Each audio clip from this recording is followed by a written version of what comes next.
South India shopping mall festive and wedding celebrations సరికొత్త designs తో అద్భుతమైన కలెక్షన్.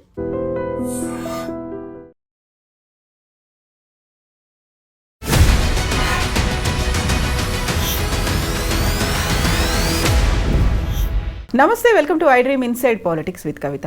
తెలంగాణలో బీసీల రిజర్వేషన్ల అంశం ఇప్పుడు సుప్రీంకోర్టు దగ్గరికి చేరింది. స్పెషల్ లీవ్ పిటిషన్ని కాంగ్రెస్ పార్టీ అయితే సబ్మిట్ చేసింది. యాక్చువల్గా తెలంగాణ రాష్ట్రానికి సంబంధించి బీసీ జేఏసీ మాత్రం రెడ్లని తమ రాజకీయ శత్రువులుగా భావిస్తున్నామని చెప్తోంది. హైకోర్టే బీసీలకు అన్యాయం చేసింది అనే మాటని గట్టిగా నినదిస్తోంది.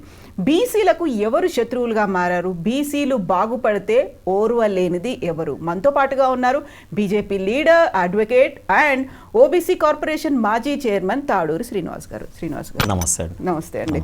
సో బీసీలకి ఎవరు శత్రువులు అనుకుంటున్నారు? ఎవరు దగ్గరికి రానివ్వట్లేరు? ఎవరు దూరం పెడుతున్నారు? కావాలని వాళ్ళు బాగుపడితే, వాళ్ళు రాజకీయాల్లోకి వస్తే మంచిది కాదు, మాకు ఎఫెక్ట్ పడుతుంది అనుకుంటున్నది ఎవరు? అది చెప్పే ముందు ఈ ఉమ్మడి ఏపీలో మా మిత్రురాలను ఒక్కసారైనా, అంటే మీరు ఫీల్డ్ మీద స్టూడియోలో ఫ్రీలాన్స్ జర్నలిస్ట్గా subject wise different subject international ఈ మధ్యన మాట్లాడుతూ ఉన్నారు మీరు. ఇంటర్నేషనల్ ట్రీటీస్ కావచ్చు, ఇండియన్ పాలిటిక్స్ కావచ్చు, ఇక్కడ తెలంగాణ లోకల్ కరెంట్ అఫైర్స్ కావచ్చు, చక్కగా మీరు రాణిస్తున్నందుకు మాకు తెలిసిన వారిగా నేను అప్రిషియేట్ యూ. తర్వాత మీరు అడిగినటువంటి ప్రశ్న, డెఫినెట్గా ప్రతి కాలంలో ప్రతి సినిమాలో హీరో విలన్స్ ఉంటేనే ఆ సినిమా విప్లవం, సోకాల్డ్ మనం రెవల్యూషన్ ఎక్కడొస్తుందండి? Where there is exploitation there will be a revolution. ఆ రోజు ఏపీ తెలంగాణలో కూడా కొంత నదీ జలాలలో కావచ్చు, ఉద్యోగ కల్పనలో కావచ్చు, అనేక విధాలుగా రాజకీయ రంగంలో కావచ్చు, కొంత exploitation, law of the land ఎప్పుడైనా మనం పాటించాల్సిందే. When you are in Rome, be as a Roman. Exactly. మనం ఎక్కడ బ్రతుకుతున్నామో ఫస్ట్ మనం ఇది చేసుకోవాలి. నేను అమెరికాకు పోయినప్పుడు కూడా అనేక మంది నేను అంటూ ఉంటాను, ఇక్కడికి వచ్చి మీరు ఒక సినిమా రిలీజ్ అయితే జెండాలు కట్టుకొని రోడ్ల మీద తిరిగితే అక్కడి ప్రజలకు ఏ రకంగా ఉంటుంది? అక్కడ కూడా కులాల వారీగా సంఘాలు ఏర్పడడం, రోడ్ల మీద ప్రదర్శనలు చేయడం. నేను ఉన్న కాలనీలో ఒకసారి గణేష్ ఉంది, డీజే పెట్టి సౌండ్లు, విపరీత డ్యాన్సులు, సినిమా డ్యాన్సులు చేస్తే అక్కడ వాళ్ళు కంప్లైంట్ విసుక్కున్న సంఘటన నేను స్వయంగా చూశాను. ఆ రకంగా when we are in Rome be as a Rome అని అన్నట్టుగా సమాజంలో 60% ఉన్నటువంటి జనాభా, ఆ 60% ఉన్న సమాజ జనాభాని కూడా మనం ఒక కులాలుగా చూస్తూ ఉన్నాం. ఒక కులానికి చెందిన వారి ఒక సెపరేట్ జాతీయులేం కాదు, మానవ జాతులే వాళ్ళు కూడా. బట్ వారి కాంట్రిబ్యూషన్ ఈ దేశ నిర్మాణం, ఈ సమాజ నిర్మాణం కోసం చాలా ఘనంగా ఉంది. ఘనంగా ఉన్నప్పుడు నేనేం చెప్తానంటే, ఇంతకుముందు మీకు కొంత డిస్కషన్ చేసినట్టుగానే చెప్తా ఉన్నాను, ఏ ఒక్క కులము కూడా మీరు తీసుకున్న బీసీ 136 కులాలు కావచ్చు, లేదా ఇప్పుడు అగెనెస్ట్ ఉన్నాయి అయినా మంచి అయినా అన్ని ప్రతి కులానికి ఒక సాంస్కృతిక వైభవం ఉంది, ఒక కల్చర్ ఉంది, ఒక కస్టమైజ్డ్ లివింగ్ ఉంది, ఎవరికి వారు గొప్పగా భావిస్తారు, అది జీవన విధానం. కానీ ఏదైనా అపార్చునిటీ స్టేట్ది వచ్చినప్పుడు, ఆ స్టేట్ ఆపర్చునిటీ, అది మైండ్స్ కావచ్చు, ప్రకృతి కావచ్చు, గాలి కావచ్చు, నీరు కావచ్చు, పంచభూతాలు కావచ్చు, అన్నీ సమానంగా మనం అందరం కూడా ఎవరికి అడిగితే వాళ్ళకి వస్తుంది. కాబట్టి మనం ఏ గొడవలు లేవు. ఇవాళ గాలి కొందరికే అనండి, ఏమవుతుంది? బ్రతకడానికి మిగతా వాళ్ళు పోరాటం చేసి నీ మాస్కులు గుంజుకుంటారు. నీళ్లు నాకే, వేరే వాళ్ళకు నీళ్లు పంపిణీ చేయకండి మీరు. ఓన్లీ ఇక్కడ ఉన్నటువంటి బంజారాహిల్స్లో మీరు నీళ్ళు ఇవ్వండి, మిగతా మొత్తం బంద్ పెట్టండి, చూద్దాం. ఆ ప్రజలందరూ వచ్చి ఇక్కడ కొట్టుకొని గుంజుకొని తాగుతారు. సో ఆ రకంగా అసలు వీళ్ళు ఈ జాతులు అడుగుతున్నటువంటిది ఏంటి? వారు బ్రతకడానికి అడుగుతున్నారా? సమానత్వం కోసం అడుగుతున్నారా? దేంట్లో అడుగుతున్నారు? ఎడ్యుకేషన్, ఎంప్లాయ్మెంట్ అండ్ ఇది ఏది, రాజకీయాలలో, పరిపాలనలో భాగస్వామ్యం. తప్పేముంది చెప్పండి? అంటే ఏమి చదువుకొని ఒక దద్దమ్మ కూడా మంత్రి కావచ్చు, యూనివర్సిటీలు పెట్టవచ్చు, క్యాబినెట్ మంత్రులు కావచ్చు, ఏముందని అయ్యిండ్రు? వాళ్ళకన్నా గొప్పగా చదివినోడు వేరే జాతులు ఉంటే ఎందుకు కాలేకపోతాడు? మీరు చెప్పండి. జర్నలిస్ట్గా నా ప్రశ్నలు, మీరు ప్రశ్నలు అడగడం కాదు, నా ప్రశ్నకు మీరు సమాధానం చెప్పండి. సమాన అవకాశాలు ఉండాలా లేదా? ఇది వాళ్ళ వతన? నేను ఇంకొకటి ముందుకెళ్ళి చెప్తా ఉన్నాను మీకు. ఈ రోజున్న అసెంబ్లీ తీసుకుందాం, మీ గత చరిత్ర కూడా అవసరం లేదు. ఒకే కులానికి చెందిన వాళ్ళు 43 మంది ఎమ్మెల్యేలు ఉన్నారండి 119లో. ఒకే మతానికి చెందిన వాళ్ళు 8 మనం ఎప్పుడు తీసేస్తాం, 7-8 మంది ఈ ఎంఐఎం ఉంటుంది. ఉన్న 20లోనన్న కనీసం ఈ 136 కులాలు ఎస్సీ ఎస్టీలను కలిపితే ఈ 200 కులాలకి వెళ్ళి ఒక కనీసం రొటేషన్ పద్ధతులన్న అవకాశం రావాలి కదా. ప్రజాస్వామ్యానికి దేవాలయం లాంటిది అసెంబ్లీ అనుకున్నప్పుడు దాంట్లో 2-3 కులాలకు వారే చెందినవారు అందులో ఉండి చర్చలు చేసి ఆ ప్రభుత్వం ద్వారా ప్రజల సొమ్ముతో ఏదైతే సౌకర్యాలు అనుభవిస్తూ చట్టాలు చేస్తున్నారో అది ప్రజాస్వామ్యానికి దేవాలయం అన్నప్పుడు ఆ దేవాలయంలోకి అందరు ఎంట్రీ ఉండాలనా లేదా? బయట దేవుని గుడిలోకి అందరు పోతారా, కొందరే పోతారా? మరి అది దేవుని గుడి ప్రజాస్వామ్యానికి దేవాలయం అయినప్పుడు అన్ని కులాల వారు ఒక్కొక్కసారైనా పోవాలి కదా. 70 ఏళ్ళు స్వాతంత్రం వచ్చి నుంచి 1-2 కులాలే ఉంటాయా అండి? 2-3 కులాల కుల సంఘ భవనం నేటి అసెంబ్లీ ఎందుకు జరుగుతుంది అంటే ఇక మీకు అందరికీ తెలుసు. ఒకసారి నువ్వు ముఖ్యమంత్రి అయినావు అనుకో, నీ చుట్టాలు ఎక్కడ లేని వాళ్ళు కనిపిస్తారు నీకు. అంతే కదా, మీరు ఆపదలు ఉన్నప్పుడు ఏ చుట్టం చూడరండి. కొంత సక్సెస్ రేట్ వచ్చింది, కవిత గారు గొప్ప మనిషి అయిపోయింది అని అన్నప్పుడు ఏమవుతుంది, ఈ నిన్నటి వరకు కేర్ చేయని చుట్టాలు కూడా నువ్వు చుట్టూ చేరుతారు. ఇక మనం కూడా ఏదో అయిపోయిందని వాళ్ళని అందరినీ కూడా రేపు అవకాశాలు ఆ రకంగా ఉంటాయి. ఎట్లుంటారు చెప్పండి, వారసత్వాలు ఎట్లుంటాయి, డైనాసిటీ ఎట్లుంటుంది దేశంలో? ఇప్పుడు ఉదాహరణకు తీసుకుందాం, రాహుల్ గాంధీ గారి స్టోరీ తీసుకుందాం. నెహ్రూ వాళ్ళ ముత్తాత ప్రైమ్ మినిస్టర్, వాళ్ళ నాయనమ్మ ప్రైమ్ మినిస్టర్, వాళ్ళ నాయన ప్రైమ్ మినిస్టర్, వాళ్ళ అమ్మ యూపీఏ చైర్పర్సన్, తర్వాత ఇప్పుడు ఈయన సీఎం కాంగ్రెస్ ఎల్పీ నాయకుడు. ఎందుకు జరుగుతుంది అంటే ఈ దేశంలో ఇంకా అసలు వేరే మేధావులే లేరా? ఉదాహరణకు మనం కేసీఆర్ని తీసుకుందాం. కేసీఆర్ రాకముందు మియా బీబీ నేనే వచ్చే కాలంలో దళితులు ముఖ్యమంత్రులు అవుతారు, బీసీలు అవుతారు, ఇది సామాజిక తెలంగాణ అవుతుంది అన్నారు. అయ్యిందా? 10 ఏళ్ళ పరిపాలన తర్వాత ఏమైంది? ఆయన కొడుకు వర్కింగ్ ప్రెసిడెంట్ అయ్యిండు, ఆయన కొడుకు మంత్రి అయ్యిండు, మేనల్లుడు మంత్రి అయ్యిండు, కూతురు గెలవకపోయినా ఎమ్మెల్సీలు అయింది, గెలిచినప్పుడు ఎంపీలు అయింది. ఇక ఆయన చుట్టాలు బంధువర్గం జిల్లాకు ఒకరు. అక్కడ ఎర్రబెల్లి దయాకర్ రావు గారు, ఇక్కడ జూపల్లి కృష్ణారావు గారు ఆయన టైంలో అక్కడ సిరిసిల్లకు కేటీఆర్ గారే, సంగారెడ్డి మెదకంతా హరీష్ రావు గారే, నిజామాబాద్ అంతా కవిత గారే. మీరు చెప్పండి, మిమ్మల్ని ప్రశ్నిస్తున్నా. పేర్లు పెట్టి నేను ఇంత స్పష్టంగా మీకు అంటే చాలా డిబేట్ చూసి అడుగుతున్నా. ఇది అవసరమా? కవిత గారు మంత్రి కాలేరా? జర్నలిస్టులు ఈ దేశంలో మంత్రులు కాలేదా? మీరు బ్రిటిష్లో కాలేదా? అమెరికాలో అయితలేరా? ఇక మీరు ఇదే వృత్తికి పరిమితమా? మీరు చెప్పండి, నేను అడుగుతున్న ప్రశ్నలకు సమాధానం చెప్పండి. అవకాశాలు అందరికీ రావాలా, కొందరికి రావాలా? అవకాశాలు రావాలి అనుకుంటే సర్పంచ్లకు 42% ఇస్తామంటే వద్దంటే ఎట్లండి? వాళ్ళు ఇవ్వాలి అంటారా? నాకు కావాలి అనేటువంటి ఆ భావన ఒక యూనిటీగా రావాలంటారా? నాకు కావాలనే యూనిటీ వచ్చింది కాబట్టే రాజకీయ పార్టీ కాంగ్రెస్ పార్టీ అపీజ్మెంట్ పాలిటిక్స్తో ఓట్లకు గాలమేసి కామారెడ్డిలో డిక్లరేషన్ పెట్టి, నువ్వు ఎవరిని అడిగి 42% అని అడిగినావు? బీసీలు అడిగిరా 42%? మేము ఉన్నది 60% కదా. ఎందుకు 43 ఇవ్వద్దా, 53 ఇవ్వద్దా? లేకపోతే అసలు ఏమనుకుంటున్నారా అనే చర్చలు ఎక్కడైనా చేసినావా? కామారెడ్డిలో మేనిఫెస్టోలో పెడతావు, పెట్టేసేసి సిద్ధరామయ్యని పిలిపిస్తావు, ఆయన బీసీ ముఖ్యమంత్రి అని ఆయనను పిలిపించినావు. ఓకే, మరి బీసీ ముఖ్యమంత్రి వచ్చి పెట్టినాయన అక్కడ కర్ణాటకలో మొన్నటిదాకా 100 కోట్లు 500 చిల్లర కోట్లు ఖర్చు పెట్టి ఒక సర్వే చేసిండు. దాన్ని కొట్లాడుకొని బుట్టదాఖలు చేశారు. మళ్ళీ ఇప్పుడు రాహుల్ గాంధీ గారు చెప్పిరట మళ్ళీ ఒక సర్వే జరుగుతుందాడ. గాయనం తీసుకొచ్చి ఇక్కడ కామారెడ్డి డిక్లరేషన్ పెట్టిరంటేనే మనకు అర్థమవుతుంది. పెట్టినవు నువ్వు న్యాయ నిష్ణాతులను అడిగి, ఇక్కడ ఓబీసీ కులాల నాయకులను అడిగి ఎట్లా చేయాలి, ఏం చేయాలని అడిగి పెట్టినవా? నేనే 42 ఇస్తున్నాను ఓట్లు వేసుకుంటేవి, 2 ఏళ్ళు ముఖ్యమంత్రి అయితివి, ఈరోజు తప్పుల తడక లాంటి ఒక న్యాయశాస్త్ర నిపుణులు లేనట్టు నీ గాంధీ భవన్లో, నీకు ఎవరు లాయర్లు దొరకనట్టు, లేకపోతే అఖిలపక్ష పార్టీలను పిలవకుండా, చర్చలు చేయకుండా, గతంలో ఏం జరిగినాయి, కోర్టుకు ఎట్లా పోతే సక్సెస్ అవుతాం, ఎట్లా చేస్తున్నారంటే అసలు బీసీలకు ఇంకా కోర్టులు వ్యతిరేకం.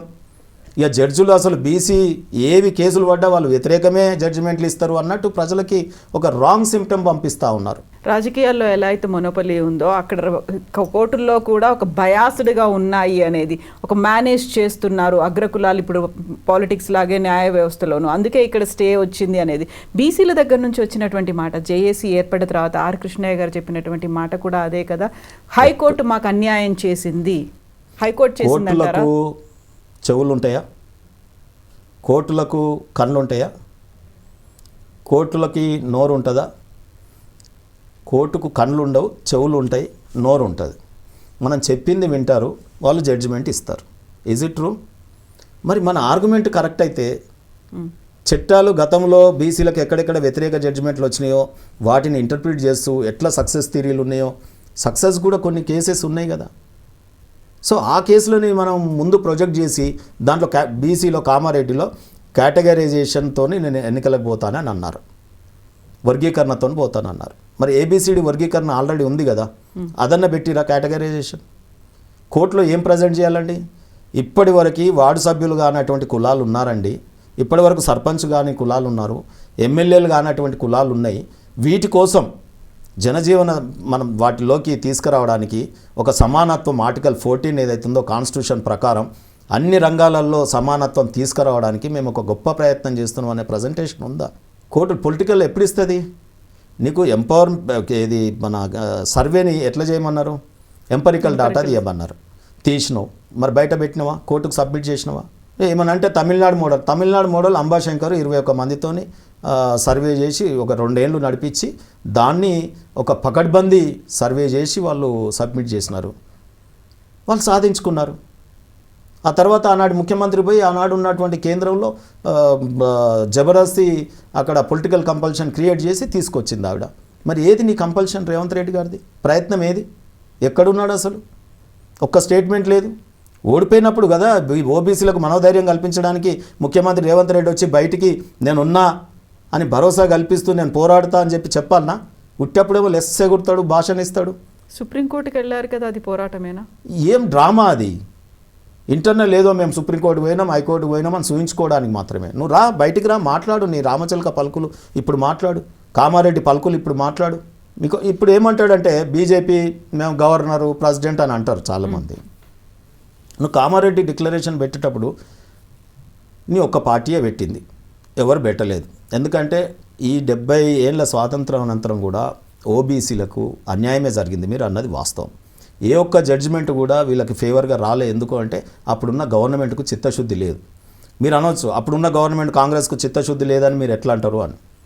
మొట్టమొదటి ప్రధాని జవహర్లాల్ నెహ్రూ గారు 1931లో జరిగినటువంటి సర్వే వరకు కూడా, అంటే కలోనియల్ రూలింగ్లో కూడా మనకు జనగణన ఓబీసీలు ఇంక్లూజివ్గా జరిగేది. అంటే ఓబీసీలు ఎంతమంది ఉన్నారు, ఎస్సీలు ఎంతమంది ఉన్నారు, ఎస్టీలు ఎంతమంది ఉన్నారు. కానీ అంతకు రాజుల కాలంలో కూడా జరిగింది. ఏది జీవన స్థితిగతులు అన్ని జాతులు ఎట్లున్నాయి అనేది. కానీ అసలు మొత్తం నెహ్రూ గారు వచ్చిన తర్వాత ఓబీసీలది జనగణన అవసరం లేదు, వాళ్ళకి రిజర్వేషన్స్ ఎందుకు అని చెప్పి అసలు మాది గణనకి వెళ్ళి డెకేడల్ సర్వేకి వెళ్ళి తీసి పడేసాడు. అంటే ఎవ్రీ సెన్సెస్లో ఓబీసీలు ఎంత ఉన్నారో తెలియాల్సింది తీసేస్తే ఇప్పుడు కదా 70 ఏళ్ళ తర్వాత మోడీ గారు వచ్చిన తర్వాత నో ఓబీసీలది కూడా ఇలా ఇంక్లూజివ్గా పోదామని మేము జనగణన చేస్తూ ఉన్నాం.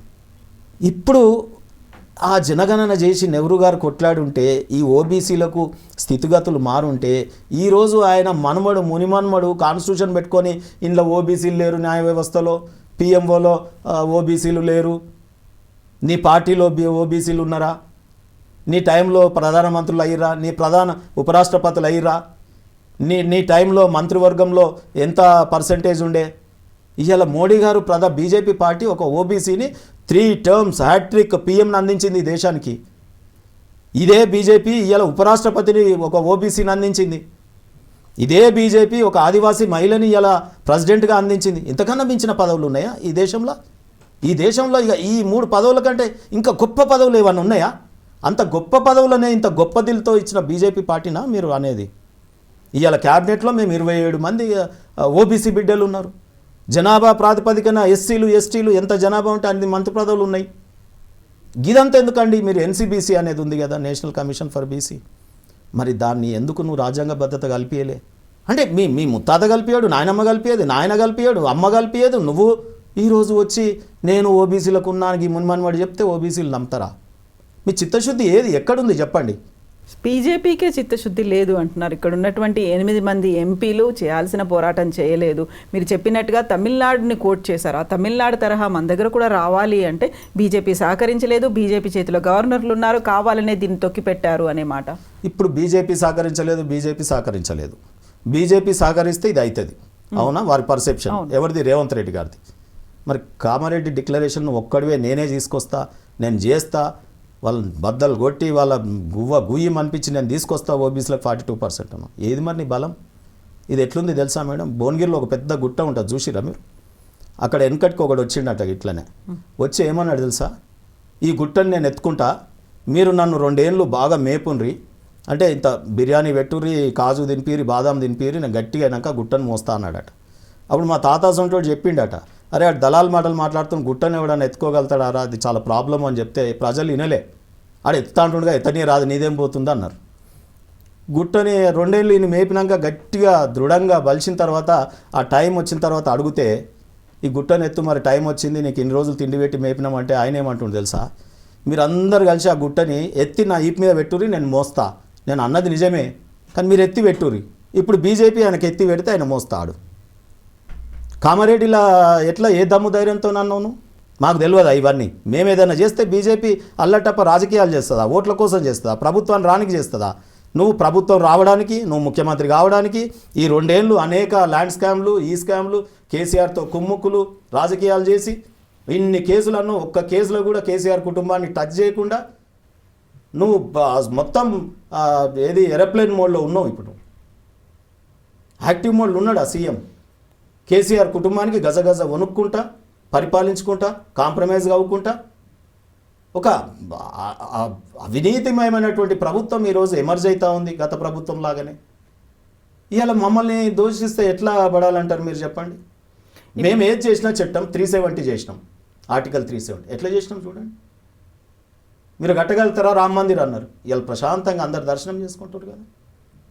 ఇవాళ మేము సిటిజన్షిప్ యాక్ట్ తెచ్చినాం. మేము రేపు ఓబీసీలది కూడా సెన్సెస్ అయిన తర్వాత మోడీ గారు 2026లో సెన్సెస్ అవుతుంది, ఓబీసీలను కూడా లెక్క గణిస్తున్నారు, ఆ రిపోర్టు పెడతాం. ఇవాళ ఇక్కడే కాదు చట్టసభల దాకా రిజర్వేషన్ కల్పించే దిశగా ఆలోచన సార్. గది కదా మాకు ఒకసారి శాసనం చేస్తే మోడీ గారు మళ్ళీ తిరుగుండదు మాకు కొన్ని తరాల వరకు. కాంగ్రెస్ చేసిన చట్టాలన్నీ కూడా ఇప్పుడు ఒక్కటైనా చక్కగా ఉందా ఓబీసీలకు? ఏ కోర్టు కన్నా పోతే కోర్టులు ఏం చేస్తాయండి? కోర్టులను ఇప్పుడు మనం నిందించితే కోర్టులలో కాన్స్టిట్యూషన్ని పరిరక్షించమంటది కోర్టు. మరి కాన్స్టిట్యూషన్లో నీకు లేనే లేదా చక్కగా? కానీ హైకోర్టే అన్యాయం చేసింది అనే మాట బీసీ లీడర్లే చెప్తున్నారు కదా. ఏమంటున్నా, హైకోర్టు అన్యాయం కాదు, వాదనలో పటుత్వం లేకపోతే. ఇప్పుడు కూడా లాయర్లు గట్టిగా ఉంటాయి. లాయర్లది కూడా ఎట్లా ఉంటుందంటే, కేసు గెలిస్తే నేనే గెలిచిన పుస్తకాలు అన్నీ చదివినా అని వెనక పెట్టుకొని చూపిస్తాం. కేసు ఓడిపోతే ఏమంటామంటే నీ అదృష్టం బాగాలేదు రా భయ్, ఓడిపోయినావు అట్లా ఉంది. ఇది ఓబీసీలో అదృష్టం బాగాలేదు, మీరు ఓడిపోయినా గట్టిగానే కొట్లాడినా అని రేవంత్ రెడ్డి ఒక అల్తా చెప్తున్నాడు. ఇది మేము నమ్మాలి. ఇప్పుడు మనం ఇన్ని రకాలుగా మాట్లాడుకున్న తర్వాత నాకు కావాలి, నాకు ఆ రాజ్యాధికారం రావాలి, లేకుంటే నాకు సమాన అవకాశాలు కావాలి అనేటువంటి భావన ప్రతి ఒక్కరిలో ఉందా? అందరూ కలిసి ఒకే చోటికి వచ్చి పోరాడుతున్నారా? నేను ఓబీసీ బిడ్డని. నేను తెలివిగా ఈరోజు ఈ రాష్ట్రంలో ఉన్న ఒక 3 రాజకీయ వేదికలు ఉన్నాయి. అది బీఆర్ఎస్ కావచ్చు, కాంగ్రెస్ కావచ్చు, బీజేపీ కావచ్చు. నేను నమ్మిన ఒక పార్టీ బీజేపీ పార్టీ. గతంలో బీఆర్ఎస్ పార్టీ బీసీలకు ఏ రకంగా అన్యాయం చేసిందో చూసిన స్వయంగా. ఇక వీళ్ళ జీవితాంతం ముఖ్యమంత్రి ఆయన అవుతాడు, ఆయన కొడుకు అవుతాడు, ఆయన బిడ్డ అవుతుంది, ఆయన మేనల్లుడు అవుతాడు. బీసీ ముఖ్యమంత్రి అయ్యే అవకాశం అయితే లేదు కదా. మరి ఈ రాష్ట్రానికి బీసీ ముఖ్యమంత్రిని చేస్తాన్న బీజేపీ ఓబీసీగా నాకు కావాలన్నా, ఇంకా నేను ఒక కొత్త పార్టీ పెట్టి నేను ఇక బీసీ అవన్నీ చేసి ఆ ముఖ్యమంత్రి కావాలన్నా? ఆల్రెడీ నేషనల్గా ప్రధానమంత్రి బీసీ ఉండే, ఇక్కడ ఒక బీసీ ముఖ్యమంత్రిని ఇస్తా అన్నబట్టే నాకు బ్రహ్మాండమైన అవకాశాన్ని వెతుక్కుంటున్నా. ఇప్పుడు కష్టపడి అవకాశాన్ని తెచ్చుకుంటున్నా. ఈ నా జీవన పరిమాణ క్రమం నాకు తెలియదు, నా టైం ఎంతనో, నా లైఫ్ ఎంతనో. సో అందుకు బీజేపీని ఎంచుకోవాల్సిన అవసరం అందరూ ఉన్నది. రెండవది నేను ఏమంటున్నట్టే, ఆల్రెడీ మేము ఆచరిస్తున్నాం. కాంగ్రెస్ ఆచరణ చెప్పండి. నేను చెప్పిన పదవులు ఇంతకుముందు చెప్పిన, మళ్ళీ చెప్పాల్సి వస్తుంది. ప్రధానమంత్రి పదవి ఎన్నడన్నా బీసీలకు ఇచ్చిందా కాంగ్రెస్? ఉపరాష్ట్రపతి పదవులను ఇచ్చిందా? రాష్ట్రపతి పదవులను ఇచ్చిందా? యూపీఏ చైర్పర్సన్ పదవి ఇచ్చిందా? కాంగ్రెస్ ఎల్పీ లీడర్ ఇప్పుడు ఇచ్చిందా? ఇలా మేము ఇవన్నీ ఇచ్చినాం. ఇక్కడ బీజేపీ ఇప్పుడు జూబ్లీ హిల్స్ లో కూడా నిలబెడుతుందా బీసీని? అదే క్వశ్చన్ అడుగుతున్నారు ప్రతిపక్షాలు. చిన్నదండి, అది చిన్నది. అది నేను చెప్తున్నాయి పెద్దవి. ప్రధానమంత్రి నుంచి ముఖ్యమంత్రుల దాకా నేను గొప్ప గొప్ప విషయాలు మాట్లాడుతున్నా. క్యాబినెట్ అవి కదా జీవితాలను మార్చేది. సో బీజేపీకి చిత్తశుద్ధి ఉంటే అనేటువంటి ఒక మాట వస్తుంది. బీజేపీకి చిత్తశుద్ధి ఉందట కాబట్టే మేము ఆచరిస్తున్నాం, మీరు ఆచరించట్లేదు. చింతన్ బైఠక్లో చెప్పినావు కదా ప్రతి ఎంపీ కాన్స్టిట్యున్సీలో 2 ఎమ్మెల్యేలను ఇస్తానని. మరి ఏరి వాళ్ళు? నువ్వా ఆచరించేది? నువ్వా చిత్తశుద్ధి బీజేపీ గురించి మాట్లాడేది? నేను సూటిగా ప్రశ్నిస్తున్నారు. రా ఛాలెంజ్కు. ఇప్పుడు నీ చేతుల్లో అయితే దేశం లేదు కదా, ప్రధానమంత్రి పదవి వదిలి. నీ చేతులు ఉన్నాయి ఏంటి? రాహుల్ గాంధీ గారు అంతకుముందు ప్రెసిడెంట్ రాజీనామా చేసినాడు కదా, ఇప్పుడు ఆ ఎల్పీ పదవికి రాజీనామా చేయమనండి, పార్లమెంట్లో బీసీకి ఇవ్వమనండి. లేదు రేవంత్ రెడ్డి గారు నీకు నిజంగా ప్రేమ ఉంది కదా, ఒక 2 ఏళ్ళు చేసినావు కదా, ఇక ఇంకో 2 ఏళ్ళు మరి బీసీకి ముఖ్యమంత్రి పదవి, నువ్వు పీసీసీ ప్రెసిడెంట్గా పార్టీ అంతా అధికారం నీ దగ్గర పెట్టుకో. అది చాలా పవర్ఫుల్ పోస్ట్ అంటున్నావు కదా, మేము బీసీలకు ఇచ్చినామని చెప్తున్నావు కదా, అది అంత పవర్ఫుల్ అయితే అది నువ్వు తీసుకొని ఇది బీసీలకి, అదే ఇదంతా వద్దు. సరే నువ్వు సీట్ మీద కూర్చున్నావు, ఈ 10 ఏళ్ళు నాదే అని గట్టిగా పట్టుకున్నావు, మీడియాలో చూసినాం మేము. నువ్వు కూర్చో, అదే కుర్చీలో కూర్చో. ఇంకో 4 నువ్వెంచు బీసీ మంత్రుల్ని జనాభా ప్రాతిపదికన. గదైతే నీ చేతులు ఉంది కదా, మీకు తెలుసు కదా చట్టం అయితే ముఖ్యమంత్రి గారి పవరే కదా మంత్రులను పెట్టుకునేది, ఆయనదే కదా ప్రెరగేటివ్. ఆయనను పెట్టుకోమనండి, ఇప్పుడు మంత్రి పదవులు పెంచమనండి, ఇమీడియట్ చూద్దాం. గాలిగా 2 మంత్రి పదవులు పెంచలేని ఆయన మాకు ఇక శాసనాలల్లో అంటే రిజర్వేషన్ 42% ఇస్తాడట, మీరు నమ్మిర్రు. ఇప్పుడు మనం రిజర్వేషన్ల గురించి మాట్లాడుకుంటున్నాం. 42% రిజర్వేషన్లు విద్యలో కావచ్చు, ఉపాధిలో కావచ్చు, పాలనాపరంగా, రాజకీయాల్లో, ఉద్యోగ అవకాశాలు, విద్యా అవకాశాలు, రాజకీయ అవకాశాల గురించి మాట్లాడుకుంటున్నాం. జీవన ప్రమాణాలు ఇంకా మెరుగుపడనటువంటి బీసీ కులాలు ఇంకా కనిపిస్తున్నాయి. వాటి గురించి మాట్లాడాల్సింది ఎవరు పోరాడాలంటారు? తప్పకుండా ఎవరి ఆకలి పోరాటం వాళ్ళు పోరాడుతున్నారు. మీది బాధ్యత. ఎవరైతే సెటిల్ అయినారో, ఆల్రెడీ రాజకీయ రంగంలో, ఆల్రెడీ ఎడ్యుకేషన్లో, ఆల్రెడీ ఎంప్లాయ్మెంట్లో, ఆల్రెడీ భూస్వాములు కలిగి ఉన్నటువంటి జాతులు ఏవైతే ఉన్నాయో, భూమి లేని నిరుపేదలకి, ఇల్లు లేని నిరుపేదలకి, ఆకలి పోరాటంలో ఉన్నటువంటి పేదల కోసం, విద్యకు నోచుకోలేని పేదల కోసం మీది బాధ్యత కాదా? ఇది చిన్నగా చేసి చూడకండి. ఈ బాధ్యతని నువ్వు 70 ఏళ్ళు విస్మరించిన పార్టీవి కదా కాంగ్రెస్ పార్టీ. ఈరోజు ఎందుకు ఈ నినాదాలు వస్తున్నాయి? దానికి కారణం ఫస్ట్ నువ్వు కాదా? ఎందుకు ఇంకా ఉడకబెట్టిన ఆహారం తింటున్న జాతులు ఉన్నాయి అక్కడ, సంచార జాతులు, మీరు చెప్పండి. ఎందుకు నేను చదివిపిస్తా నా బిడ్డని అని చెప్పి ఇవాళ ఒక సంచార జాతి బిడ్డ, సంచార జాతి అని ఎవరిని అంటారు?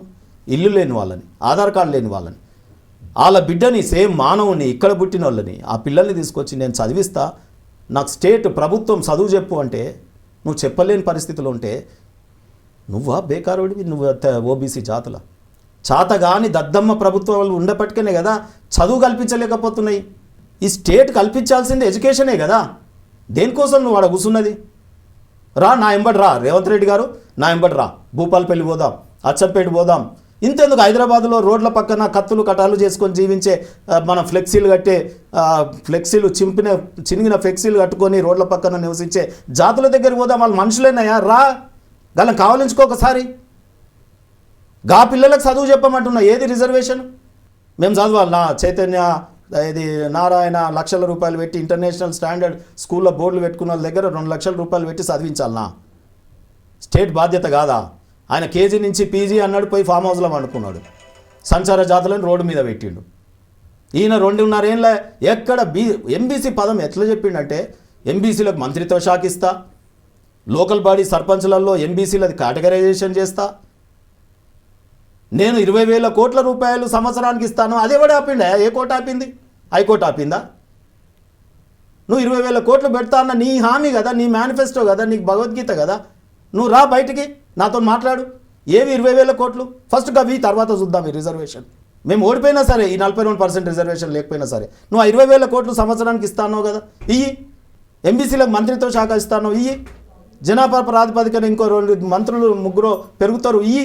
ఇప్పుడు చేయాల్సిన పోరాటం చాలా చాలా చాలా చాలా మిగిలిందండి. ఒక్కదాని కోసం కాదు జరగాల్సిన పోరాటం. 78 ఏళ్ల నుంచి కంటిన్యూ అవుతుంది. ప్రతిసారి ఒక అడుగు ముందు పడ్డట్టు అనిపిస్తుంది, హాల్ట్ అవుతుంది. మీరు ఒకటి చూడండి, రేపు రాబోయే రోజులలో మా ప్రధాన డిమాండ్లు ఏంటండి?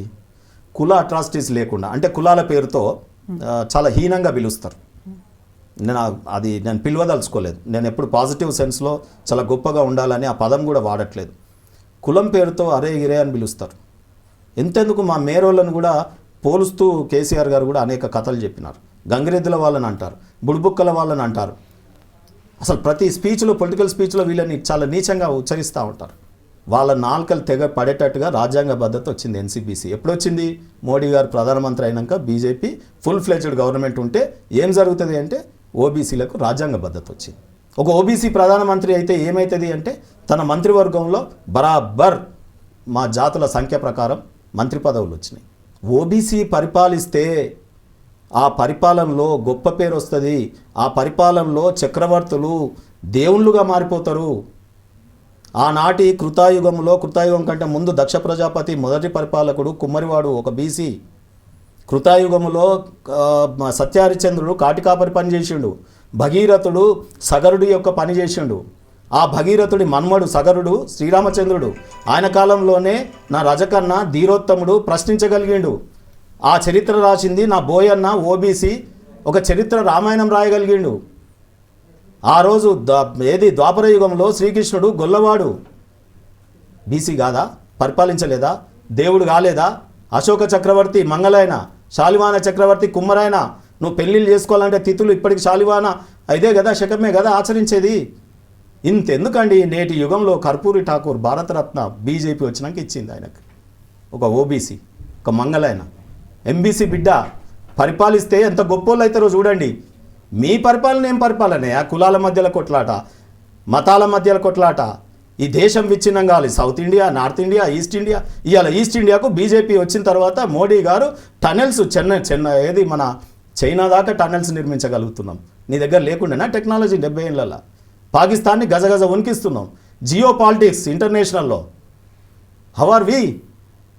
ఎక్కడున్నాం ఇవాళ జియో పాలిటిక్స్లో? దిగ్గజ దేశాలు ఇవాళ థర్డ్ వరల్డ్ ఎకనామిక్ కంట్రీగా మారినాం మనం. 70 ఏళ్ళు సరిపోలేదు నీకు, మరి మాకు 10 ఏళ్ళు సరిపోయింది కదా మోడీ గారికి. మిలిటరీ వైపు చూస్తున్నారా ఇప్పుడు ఎవరన్నా? నీ టైంలో ఎన్ని బాంబు పేలుళ్ళు? గీడ దిల్సుఖ్ నగర్లో బేలే, గోకుల్ చాట్లో బేలే. బీజేపీ గవర్నమెంట్ దేశంలో వస్తేనే ఇట్లుంది, ఇంకా రాష్ట్రంలో వస్తే? ఇప్పుడు ఈ పోరాటం ఏ దిశగా సాగాలంటారు? అందరినీ ఇంక్లూడ్ చేస్తూ ఇంక్లూజివ్గా ఉండాలి అంటే? ఇంక్లూజివ్గా ఉందండి. అనవసరంగా బీసీలు కలిసిలేరనే మాట కేసీఆర్ గారు సృష్టించాడు, ఉసిరికాయలతో పోల్చిండు ఆయన. ఈయన రేవంత్ రెడ్డి గారు కలిసి ఉండరనే భావన క్రియేట్ చేస్తున్నాడు. మాకు తగాదాలు పెట్టి బీసీ ఎంబీసీలకు సంచార జాతులకు కేటగరైజేషన్ చేయకుండా. నీకు ఏబిసిడి ఆల్రెడీ ఉంది కదా, అనంతరామన్ కమిషన్, ఎన్టీ రామారావు గారి టైంలో ఏబిసిడి ఉన్నది కదా. ఆ రకంగా ఇవ్వకుండా మాకు పంచాయతీ పెడతా ఉన్నాడు. మాకు యూనిటీ ఉంది, వాళ్ళకే లేదు యూనిటీ. ఇవాళ ఒక కోమటిరెడ్డి రాజగోపాల్ రెడ్డి ఓ రేవంత్ రెడ్డిని తిట్టాడా? ఓ ఉత్తమ్ కుమార్ రెడ్డి ఇంకొక ఆయనను తిట్టాడా? ఓ జానారెడ్డి ఇంకో ఆయనను తిట్టుకుంటలేడా? తెల్లారికి ఆవలించుకుంటలేరా? నీ ఇంట్లోనే నీ చుట్టాలకే లేదు నీకు ఐక్యత, బీసీలలో లేదని ఎవరాడు అనేటోడు? బీసీలలో ఐక్యంగా ఉన్నారు, చదువుకున్నారు, వృత్తి నైపుణ్యత ఉంది. వారు కుండను మలచగలుగుతారు, మానవునికి నాగరికత అందియగలుగుతారు. ఎంత చక్కటి తెల్లటి మల్లెపూల లాంటి బట్టలు ఉతికియగలుగుతారు. ఎంత పొడవైన తాటి చెట్టునైనా ఎక్కగలుగుతారు. తాటి దూలాలు, ఆ రోజున్న గుడిసెలు, కమ్మలు అందిస్తేనే కదా ఆ రోజు పూరి గుడిసెలేగా. ఇవాళ భవంతులు ఉన్నాయా? వెనకట కల్చర్ ఏంది? ఎన్నని వర్ణించను నేను. యాదవుల కులాన్ని వర్ణిస్తామా? కాటికాపరి 100 ఏళ్ళు నువ్వు కలిసి బతికినా చనిపోయినాక ఆ శరీరాన్ని అక్కడ పడేసిపోతే నక్కలు కుక్కలు పీక్క తినకుండా శివుడిలో ఆయన ఆత్మ ఆలింగనం అయ్యేంత వరకు మధ్యరాత్రి కూడా భయం లేకుండా ఆ శరీరాన్ని ఇన్నేళ్ళు అనుభవించిరు. ఆ శరీరాన్ని, వాళ్ళ పనిని, భర్త కావచ్చు, తల్లి కావచ్చు, వాళ్ళ పిల్లలు కావచ్చు, ఆడ వదిలేసిపోతే కాటికాపరి ఈ శరీరము నా బాధ్యత అని చెప్పి కాల్చి తెల్లారి బూడిద చేసి సై సలామత్గా నీకు వాటిని ఏమంటారు అస్థికలు అందించి ఆత్మని విభూతి శివుడికి ఇష్టమని చేసినోడు గొప్పోడా? ఇన్ని రోజులు పెళ్లి చేసుకున్నోడు అనుభవించినోడు ఆ శరీరాన్ని గొప్పోడా? ఆ కాటికాపరి కొడుకు లాయర్ అయ్యి లీడర్ అయితే ఇలా అవకాశం దొరకదా నీ అసెంబ్లీలో? గంత గొప్పదా? నేను ఎమోషనల్ సెన్సిటైజ్ మాట్లాడితే చాలా ఇబ్బందులు వస్తాయి. సో నేనేమంటున్నానంటే అవకాశాలు అందరివి. కుటుంబ పార్టీలు అంటే వేరండి. ఇప్పుడు కాంగ్రెస్ పార్టీ కుటుంబ పార్టీ. రాహుల్ గాంధీ గారు ఎవరిని అనుకుంటే వాళ్ళని చేయగలుగుతాడు, కేసీఆర్ ఎవరిని అనుకుంటే వాళ్ళని చేయగలుగుతాడు. BJP is not like that. BJP ఒక్కటే ఇప్పుడు బీసీలకు అండగా, అన్ని జాతులకు, నాట్ ఓన్లీ బీసీ. మీరు ఒక ఉదాహరణ చెప్తానండి. ఈరోజు ఒక వీడియో కూడా చేశాను. బీజేపీ పార్టీలో మా ఎంపీలు ఒక గుల్దస్తా లాగా ఉన్నారు. కాంగ్రెస్ పార్టీ అట్లుందా? బీఆర్ఎస్ కాంగ్రెస్ ముళ్ళ కంపలాగా ఉన్నాయి. మీరు అనొచ్చు ఎట్లా అని. మేము టికెట్లు ఎట్లా ఇచ్చినాం చూడండి. ఒక ఉద్యమకారుడు, ఎడ్యుకేటెడ్ కొండా విశ్వేశ్వరరెడ్డి, తను ఒక వర్గం. ఒక అరుణ గారు, ఒక మహిళ, ఒక సీనియర్ పొలిటీషియన్, ఈ ప్రాంతానికి సేవ చేసింది, ఆమె ఎంపీగా ఉంది. కిషన్ రెడ్డి గారు బాల్యం నుండి ఒక పార్టీని, ఒక లోయలిజం అంటే ఏంది, ఒక నేషనల్ పార్టీలో ఏ రకంగా కష్టపడితే పదవులని, సెంట్రల్ క్యాబినెట్ మినిస్టర్, ఆయనని అసలు రేవంత్ రెడ్డి గారు, కేసీఆర్ గారు చాలా ఇదిగా చూస్తారు. ఒక 140 కోట్ల జనాభాకి ఒక క్యాబినెట్ మంత్రి, ఇంత పెద్ద ప్రజాస్వామ్య దేశంలో ఎంత గొప్పదండి తెలంగాణకి వెళ్ళి కిషన్ రెడ్డి గారు అయినారు. మీలాగా మాట్లాడతారా భాష? ఎంత గొప్పవాడిని అందించింది బీజేపీ పార్టీ.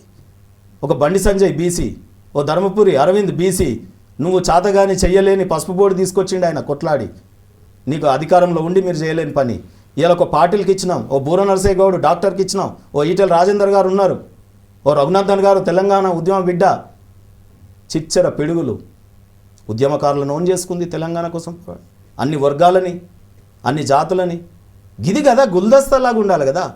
బీజేపీ పార్టీలో చేతిలో పట్టుకున్న గుల్దస్తాలాగా ఉంటారు మా నాయకులు. అన్ని రకాల పూలతోని దండ ఉంటేనే దానికి ఒక అందం, శోభ. సో ఈ బీజేపీ పార్టీ ఉంది కాబట్టి నా ఓబీసీ మిత్రులకు అందరికీ నేను ఒకటే విజ్ఞప్తి, ఏ పార్టీ ఆచరిస్తుంది, ఏ పార్టీకి చిత్తశుద్ధి ఉంది, చట్టాలను మనం పక్కకు పెడదాం. ఆయన చట్టాలలో ఏమీ మనకు చక్కగా లేవు. రేపు కాన్స్టిట్యూషన్లో షెడ్యూల్ 9లో పెట్టుకుంటే కూడా జ్యుడిషియల్ రివ్యూకి ఉంది. జనగణన అయిపోయి మోడీ గారి మంత్రం ఓబీసీల పట్ల రెడీగా ఉంది. అది వస్తుంది. జనగణన అయిపోయిన తర్వాత మోడీ గారితోనే ఓబీసీలకు ఈ కష్టాలన్నీ తొలగిపోతాయి. అదొక వైపు. నేనేమంటున్నా అంటే ఈరోజు ఏ పార్టీ ఆచరిస్తుంది, మీరు ఇప్పుడు ఒకరు తాగొద్దు అది మంచిది కాదు, ధూమపాన నిషేధము మంచిది కాదు అని చెప్తే నేను తాగకుండా ఉండి చెప్పాలి కదా. మరి ఇవాళ మేము ముఖ్యమంత్రులను ఇస్తున్నాం, ప్రధానమంత్రులను ఇస్తున్నాం, మంత్రివర్గంలో అన్ని కులాల వారికి అన్ని షేర్ ఇస్తున్నాం, ఎన్సీబీసీ చట్టబద్ధత కల్పించినాం, రాబోయే కాలంలో జనగణనలో వాళ్ళని చేర్చినాం. కాబట్టి వీఆర్ ఛాంపియన్స్ ఫర్ ఓబీసీ. కాబట్టి ఈ పార్టీ ఉండగా ఇంత చేస్తుండగా ఇంకా కొత్త పోరాటాలకు అవకాశమే లేదు. అందుకే ఇప్పుడు తమిళనాడులో మీకు గమ్మత్తు, లోకల్ బాడీస్లో రిజర్వేషన్ ఉండదు. అక్కడ ఫార్వర్డ్ క్యాస్ట్ వాళ్ళు ఏం చేస్తారంటే మాకు టికెట్ ఇవ్వండి ప్లీజ్ అని వీళ్ళని అడుగుతారు. ఓబీసీలే మొత్తం అక్కడ డామినేటింగ్ ఉంటుంది. సరే అది ఎందుకు జరిగింది, ఎట్లా జరిగింది అనేది వేరే చరిత్ర నేను చెప్తాను. నేను డామినేటింగ్ కూడా అనను, బట్ వాళ్ళకి కావాల్సిన ప్రజా ఎంతైతే షేర్ ఉందో అంత వాళ్ళు పరిపాలన చేస్తున్నారు. అయితే అటువంటి మోడల్ ఇప్పుడు ఇక్కడ బీజేపీ పరిపాలనలో జరుగుతుంది. ఇక మాకు ముఖ్యమంత్రుల పదవులు వస్తుండగా అనుకున్నట్టు అసెంబ్లీలో షేర్ రాంగా, పార్లమెంటుకు అనుకున్న షేర్ రాంగా, మంత్రి పదవులు రాంగా, ఇంకా వేరే సొంతం ఒక ఇది ఉంటుందా చెప్పండి. సో అటువంటి రిజర్వేషన్లే అడగనటువంటి పరిపాలన బీజేపీ పార్టీ చేస్తుంది. నేను ఇంకోటి లాస్ట్ మీ దృష్టికి నేను ఒకటే చెప్తాను. మాకు ఎడ్యుకేషన్ ఎవడు ఎంత చదువుతా అంటే అంత చదువు ఈ స్టేట్ కల్పించినప్పుడు, ఈ ప్రభుత్వాలు కల్పించినప్పుడు డెఫినెట్గా ఎడ్యుకేషన్లో మాకు రిజర్వేషన్స్ వద్దు. ఆ బిల్లే వద్దు. నువ్వు తీసిన బిల్లు నువ్వు వెనకకు తీసుకో, నాకు చదివి. రెండోది ఎంప్లాయ్మెంట్, స్కిల్ డెవలప్మెంట్ చేయి. ఆ 20,000 కోట్లు ఇయ్యి, డెవలప్మెంట్ చేయి, ఎంపవర్మెంట్ మీద అడగం. రాజకీయ రంగంలో పార్టీ నీ చేతుల్నే కదా టికెట్లు ఇచ్చిపడే అయిపోయా పార్టీల పరంగా. ఇవన్నీ వచ్చునానండి. ఈ అల్లకల్లోల పరిస్థితులు కావాలని కాంగ్రెస్ పార్టీ ఈ విభజించు పాలించు పద్ధతి అండి. ఈ కులాల పంచాయతీ పెట్టేది, ఈ south India north India panchayati పెట్టేది, ఈ రకంగా ఈస్ట్ ఇండియా. అరే ఈస్ట్ ఇండియాకు వాళ్ళు మొత్తం పరిపాలనలో 30,000 కోట్లు ఖర్చు పెడితే మేము ఇప్పటికే 150,000 కోట్లు ఖర్చు పెట్టినాం. ఇప్పటివరకు రైలు కూత కుక్కు మనం చిన్నప్పుడు ఆడుకుంటామండి. ఇది అందరం మా పిల్లలము వెనక పట్టుకొని కూ అని. అస్సాంలో ఎట్లా ఆడాలి, మిజోరంలో ఎట్లా ఆడాలి, త్రిపురంలో ఎట్లా ఆడాలి? మన దేశ పౌరులు కాదా? ఇవాళ రైలు కూతబెడుతుంది అక్కడ మోడీ గారి ఆధ్వర్యంలో. అందుకనే ఈ భారతదేశం బీజేపీ పరిపాలనలో చాలా భద్రంగా ఉంది. అన్ని జాతులు సమానంగా ముందుకు పోతా ఉన్నారు. శ్రీనివాస్ గారు, థ్యాంక్ యూ సో మచ్ అండి. Continue the spirit, keep up the fight అండి. Thank you so much. And for more videos, Please subscribe to iDream. Please subscribe to iDream. Please subscribe iDream. And please subscribe to iDream. For more videos, subscribe to iDream. please like, share and subscribe to the channel. Congratulations, iDream. Subscribe to iDream. Subscribe to iDream. So subscribe to iDream Media. iDream team అందరికి huge congratulations. Please subscribe iDream Media. Please subscribe to iDream. Subscribe iDream. Please subscribe to iDream. iDream అంటే నా కళల channel subscribe చేసుకున్న నోరు తిరుగుతలేదు, మీరైతే గంట గుర్తు కొట్టండి. For more such videos, please subscribe to iDream. Subscribe to iDream. Please subscribe to iDream. Please subscribe iDream Media. Please do subscribe to iDream. Please subscribe to iDream Media. For best entertainment and information, please subscribe iDream. And don't forget to subscribe to iDream.